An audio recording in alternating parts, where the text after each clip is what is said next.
Staying with the U.S. now, Al-Qaeda claims to be behind a failed attack on a U.S. passenger jet that was going from Amsterdam to Detroit. This was apparently in retaliation for a U.S. operation against the terror group in Yemen. For more now, we go to RT's Christine Frizau, who is in our Washington studio. So tell us, Christine, this Nigerian that's accused apparently has links to Al-Qaeda in Yemen. Could this be a possible new front in the war on terror?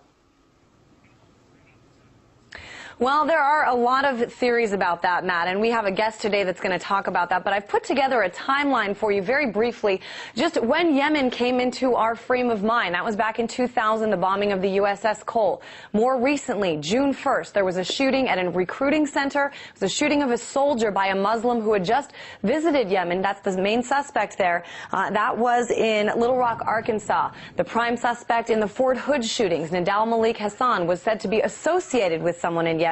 And, of course, just very recently, the attempted bombing of a plane, Delta Flight 253, by a Nigerian man who is said to have several ties to Yemen as well. This is the timeline as we are told. My guest today, Webster Tarpley, seems to think there is a little bit of a difference in what these theories are. Yemen, is it a bastion for terrorists, or is it something else, Mr. Tarpley? Well, Yemen right now is a target for the United States. The United States has carried out two rather large bombing raids in Yemen just in the last 2 weeks. There's a civil war in Yemen. We have the Houthi rebels, Shiites backed by Iran, fighting against the Yemen central government, if we can call it that, which is backed by Saudi Arabia. So that's going on, and the U.S. is intervening. According to Iranian sources, Senator McCain and Congresswoman Harman have been in Yemen recently with the attempt to build up Al-Qaeda. Al-Qaeda, of course, functioning, as always, as the CIA Arab Islamic Legion. The connection here is that they're trying to build up a presence of Al-Qaeda in the Arabian Peninsula, a creation wholly of the U.S. intelligence agencies, so that they can play Saudi Arabia against Iran and fight against both. There's a strong current inside Saudi Arabia that would like to break away from the U.S. protectorate.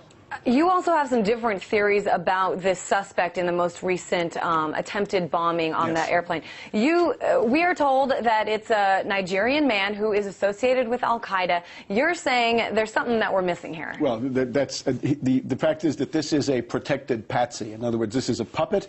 This is somebody who's an asset controlled by U.S. intelligence. This is a way to stage a provocation. We've had 4 days of wall-to-wall hysteria worldwide about this. Let's just look at a couple of facts. His father, a rich Nigerian banker, went to the U.S. Embassy in Nigeria on the 19th of November and said, my son is in Yemen. He's at a terrorist training camp. Do something about this. Nevertheless, the son is allowed to buy a ticket in Ghana, paying cash, $2,800, for a one-way ticket. He can get on the plane in Nigeria after entering Nigeria illegally, and when he gets to Amsterdam, he's apparently, I think, a mental deficient who can't make it from one gate to another. So according to an eyewitness account, there's a well-dressed Indian man who brings him to the gate for the U.S. flight and says, my client here, or my friend here, doesn't have a passport. Get him on. He's Sudanese, and we do this all the time. So you're saying there's no way this man should have been able to get on board the plane if he was, in fact, all the things that they're saying. What we need Real quick, I just need to wrap this up. Your very quick comment on the new axis of evil. Yeah, the new axis of evil is what we've heard all over the weekend and now from Obama today. It's Afghanistan, Pakistan understood as one thing, Somalia, and then Yemen. And I would say in terms of countermeasures, it's time to install a mole detector at the CIA and the FBI and fire the head of Homeland Security, Janet Napolitano Incompetano Totalitariano, who doesn't even know her own failure when she sees it, looking at it in the face. We can't know whether these people are complicit or whether they're just incompetent, but they should be fired. Well, thank you so much, Webster Tarpley, investigative journalist, as always. I am going to go ahead and send it back to you. Some very strong opinion there from your guest. Thank you very much, Christine Frizau, in our Washington